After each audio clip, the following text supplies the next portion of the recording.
नमस्कार। Boost India में आपका स्वागत है। यहाँ बात होगी शून्य से शिखर तक की। आइए चलते हैं स्टोरी की तरफ। गुलाम भारत में खुली एक छोटी सी दुकान कैसे बनी आज़ाद भारत का नंबर 1 ब्रांड। जी हाँ, आज हम बात करेंगे हल्दीराम के बारे में। हल्दीराम प्रोडक्ट लगभग हर घर में इस्तेमाल किए जाते हैं। वहीं किसी भी पार्टी में नाश्ते के तौर पर लगाई जाने वाली नमकीन बिना हल्दीराम के अधूरी सी लगती है।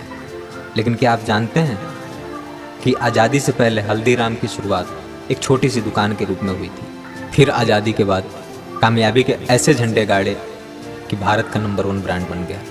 बीकानेर के एक बनिया परिवार की कहानी।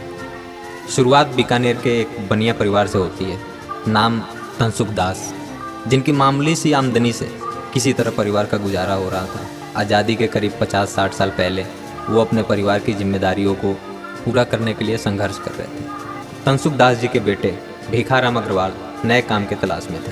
उन्होंने अपने और अपने बेटे चांदमल के नाम पर भीखाराम चांदमल नाम का एक दुकान खोला। उन दिनों बीकानेर में भुजिया नमकीन का स्वाद लोगों को काफ़ी पसंद आ रहा था। उन्होंने भी भुजिया नमकीन बेचनी चाहिए। भीखाराम ने भुजिया बनाने की कला अपनी बहन बीखी बाई से सीखी। उनकी बहन ने अपनी ससुराल से भुजिया बनाना सीखा। बीखी जब भी मायके आती भुजिया साथ लेकर आती। उनके मायके वाले उस भुजिया को काफ़ी पसंद करते थे।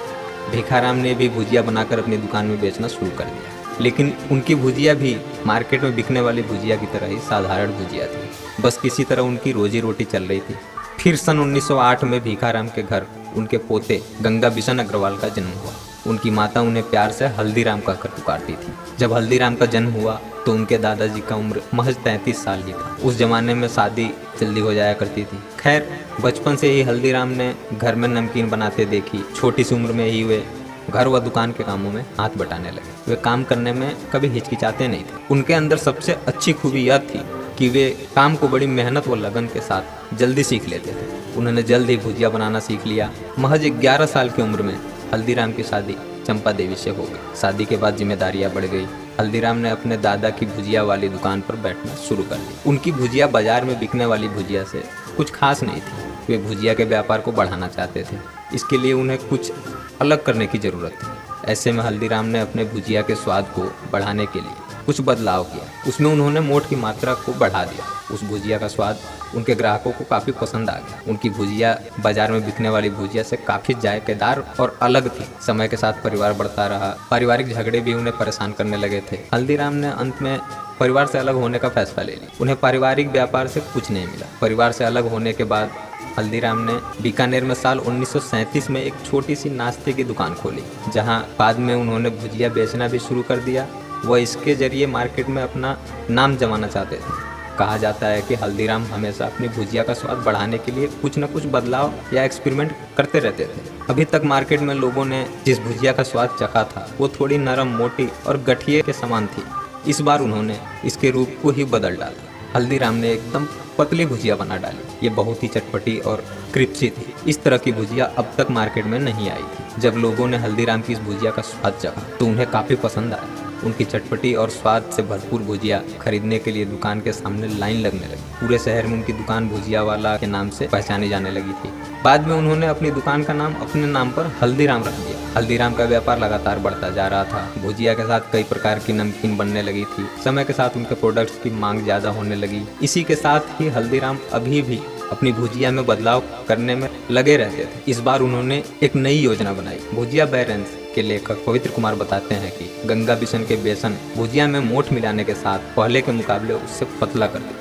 उनके इस बदलाव से उसका स्वाद बढ़ने के साथ उसका रूप भी बदल गया। दूर दराज तक घर घर पहुंचने के लिए हल्दीराम की उस भुजिया का नाम बीकानेर के मशहूर और लोकप्रिय महाराजा डूंगर सिंह के नाम पर रखा, जिससे उनकी भुजिया का लोकप्रियता भी बढ़ने लगी। बीकानेर से कोलकाता और दिल्ली तक राज किया। साल 1941 तक हल्दीराम की नमकीन का स्वाद बीकानेर व उसके आसपास के लोगों को काफ़ी पसंद आने लगा था। हल्दीराम अपने व्यापार को अब पूरे देश में फैलाना चाहते थे। एक बार वो कोलकाता में एक शादी में शिरकत होने पहुंचे। वे अपने साथ भुजिया लेकर गए थे। उनकी भुजिया का स्वाद उनके रिश्तेदारों और दोस्तों को काफ़ी पसंद आया। उन्होंने हल्दीराम को कोलकाता में एक दुकान खोलने को कहा। उन्हें यह सुझाव काफ़ी पसंद आया। हल्दीराम ने एक ब्रांच कोलकाता में खोल दी। आगे उनके पोते शिव कुमार और मनोहर ने उनके कारोबार को संभाला। उन्होंने कारोबार को पहले नागपुर फिर दिल्ली तक पहुँचाया। साल 1970 में पहला स्टोर नागपुर में खोला गया।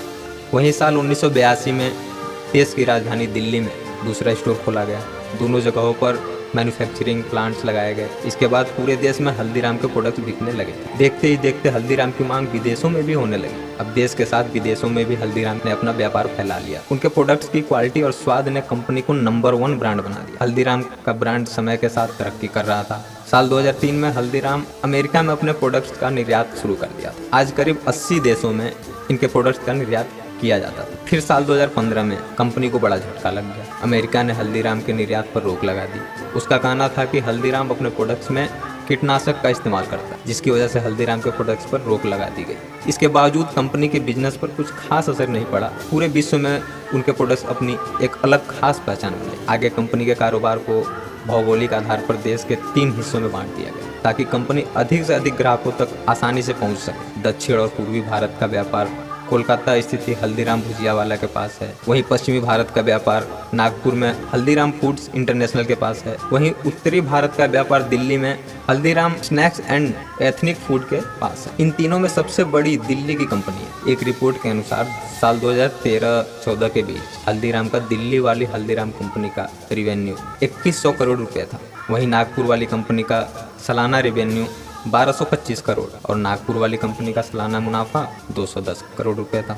वहीं साल 2019 में हल्दीराम का सालाना रेवेन्यू 7130 करोड़ रुपए था।